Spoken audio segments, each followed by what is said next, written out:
Kota Blitar dan misteri patung Bung Karno yang menangis. Tangisan leluhur di tengah kota yang terluka.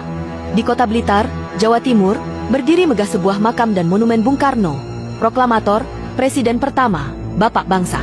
Setiap tahun, ribuan orang datang berziarah, berdoa, dan mengagumi sosok beliau dalam bentuk patung besar berwajah tegas.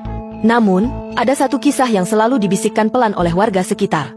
Sebuah cerita yang tak tertulis di buku sejarah. Tentang saat patung Bung Karno menangis. Patung batu yang tak pernah tidur.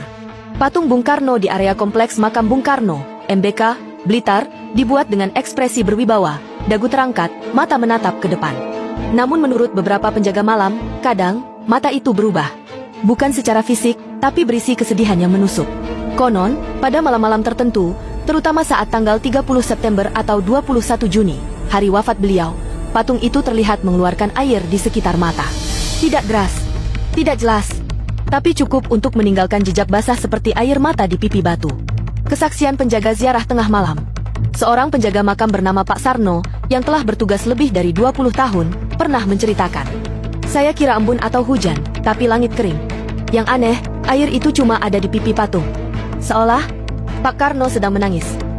Pernah pula suatu malam sekelompok peziarah dari luar Jawa datang melakukan doa tengah malam.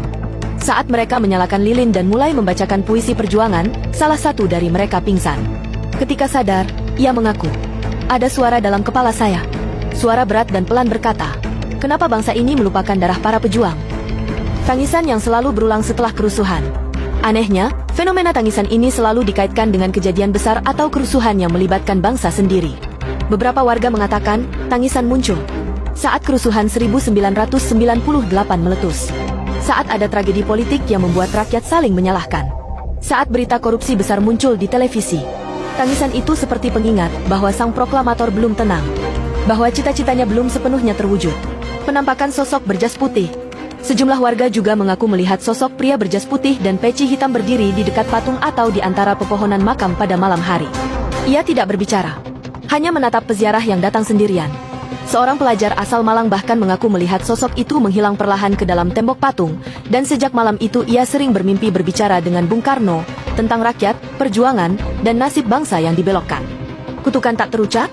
Beberapa orang tua di Blitar percaya bahwa Bung Karno meninggalkan semacam pesan gaib, yang hanya akan terbaca oleh jiwa-jiwa yang benar-benar mencintai tanah airnya. Mereka menyebutnya, kutukan diam, bukan untuk menyakiti, tapi untuk membangunkan kesadaran bangsa yang makin lupa pada pengorbanan. Air mata dari patung itu bukan kutukan, tapi tangisan yang menunggu janji ditepati, kata seorang juru kunci tua. Larangan tertentu di kompleks makam. Warga sekitar percaya ada beberapa pantangan di area makam. Jangan